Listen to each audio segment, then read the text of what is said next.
Vir die eerste keer is daar medikasie beskikbaar wat die genetiese toestand akondroplasie of dwerggroei op selvlak pak en werklike verskil kan maak aan kinders se lewens. Die stigter van Frederick's Growth Fund, Chantal Hall, is hier en ons gesels oor haar besonderse storie van 'n ma se liefde wat in aksie verander het en 'n missie wat nou hoop bring aan talle ander gesinne. Goeiemôre, good morning en hartlik welkom, Chantal. Goeiemôre, dankie vir die geleentheid. Goed, nou baie mense verstaan nie noodwendig wat akondroplasie is nie. So kan jy dit dalk net vir ons so 'n bietjie meer eenvoudig verduidelik? In algemene terme is dit dwergisme, dwerggroei. Maar ek dink die groot fout wat mense maak is hulle dink dis net kort bene en kort armpies en alles wat klein en cute is. Daar steek baie mediese nagevolge in terme van die vertraagde beengroei wat nogals ernstig is vir die kinders. Ja. En ek vind ook dat daar min inligting beskikbaar is of maklike verstaanbare inligting beskikbaar is, behalwe nou die mediese joernale wat dit duidelik maak vir wanneer ouers 'n diagnose kry in terme van 'n kind met dwerggroei. Hierdie mense se kortdode ouderdom gaan tot en met die ouderdom van 5. So ons kyk na sentrale slaapapnee as gevolg van stenose op die breinstam. So daar's baie mediese komplikasies wat ek self nie van geweet het voordat ons Frederick se diagnose gekry het nie. Sure. Nou, daar is nou vir die eerste keer medikasie wat hierdie toestand op 'n genetiese vlak pak, as 'n mens dit so kan stel. Hoe groot is so 'n deurbraak regtig? Weet jy, ons het net nou die dag 'n geleentheid gehad om op 'n radioprogram te wees. My suster was saam en sy het vir my gesê, "Gaan nie hierdie space nerd ding doen nie." En toe sê ek, weet jy, dis so groot soos Artemis 2. Want dis die eerste keer in menslike geskiedenis wat daar medisyne is vir hierdie kondisie. Tot en met dan was daar regtig nie iets wat op geen vlak die probleem gaan oplos het nie. Ja. So ek sê ook, omdat dit 'n skaars genetiese kondisie is, kry dit nie die traksie wat dit verdien nie. Ek meen, as jy dink jy kry medikasie vir blindheid, dit sal baie meer aandag trek. Maar ja, dit is besonder in die geskiedenis van tyd. Ek dink hulle het eers kon vasstel wat die geenprobleem was in 1996 en nou trek ons al in November 2021 was die eerste medikasie ge-FDA vir die kondisie en nou einde Februarie die tweede farmaseutiese company hulle medisyne geregistreer en dan is daar nog 3 ander wat pipeline produkte het en dis fenomenaal as jy dink wat dit vir hierdie kinders gun as hulle toegang tot die medikasie kan kry. So, hoekom sê jy is tyd so krities wanneer dit kom by iets soos behandeling? Elke dag. Kinders groei, ek meen Frederick groei nou 'n bietjie stadiger, maar die geleentheid van geboorte tot 5, sal ek sê, groei hulle nogals redelik vinnig. So, hoe vroeër jy met die medikasie kan begin, hoe minder gaan die beenkomplikasie wees op die liggaam.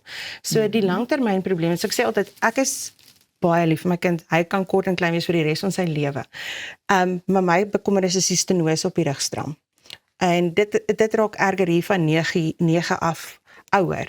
So hoe vroeër jy daai medikasie kan neem, kan jy seker maak dat die rugwervel se vernouing dan vermy kan word. So dit is my grootste bekommernis. En dan natuurlik ook bietjie meer mobiliteit, langer arms, jy kan meer deure oopmaak, jy weet selfs net soos om badkamer toe gaan, persoonlike higiëne meer effektief te kan hanteer as wat hulle tans kan met die korter armpies. Goed, nou, jy is van mening dat elke dag sonder medikasie 'n verlore geleentheid is. Wat beteken dit prakties vir kinders? Prakties beteken dit, as ek vandag, en ons het goeie nuus gehad, ons het nou in 2023 kwotasie gehad vir R6 miljoen vir 'n jaarsbehandeling. Dis baie geld, maar soos ek ook sê, as dit die Here se wil is dit nie eintlik min, is dit eintlik min as dit sy wil is om dit te kry. Maar die pryse het onlangs afgegaan na 3.6 miljoen toe. So as ek vandag 3.6 miljoen gehad het, het ek onmiddellik my kind op behandeling gesit. Daar was ten minste 3-4 ander kindertjies waarvan ons weet wat ook die kondisie het wat belangstel in die medikasie.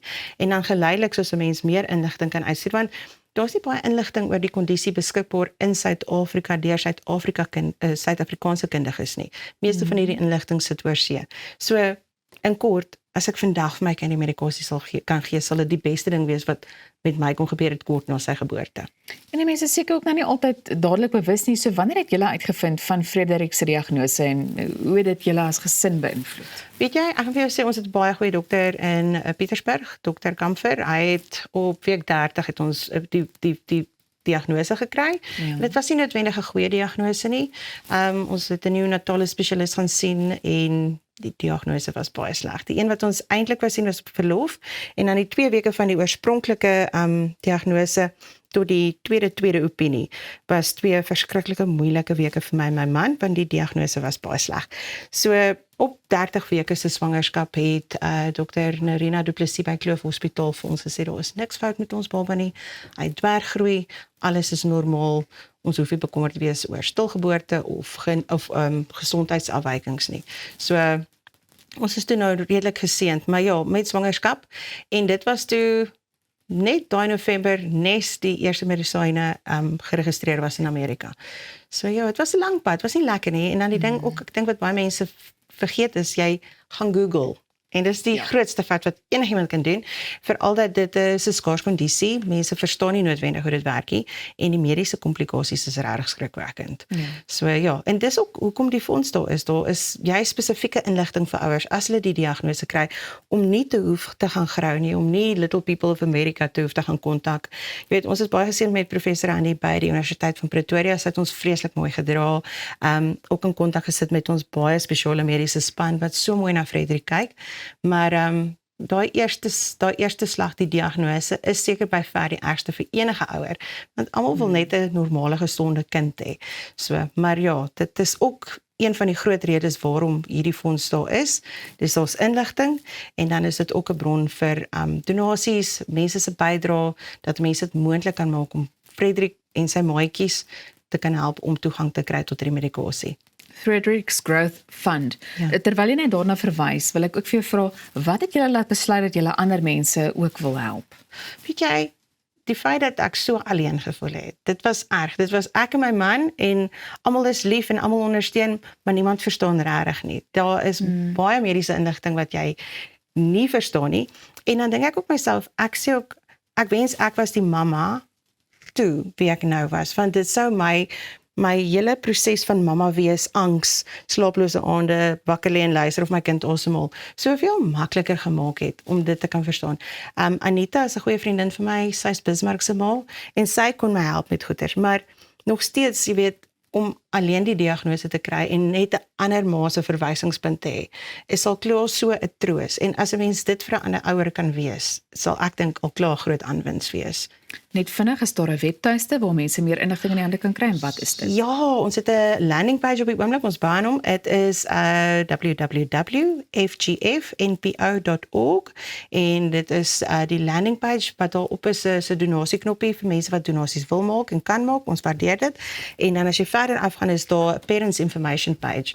Dit is 'n kort verwerking van 'n vreeslike lang mediese joernaal. Die link daarvan is ook daaraan, en dan wat hierdie kinders spesifiek maak, is jy kan nie, en dis wat die neonatale spesialis verkeerd gedoen het, groeipatrone op 'n normale kind se groei kaart plot nie. So die groeikaart is spesifiek tot die kinders is ook beskikbaar, en dit help ouers ook om net soveel beter asem te kan haal.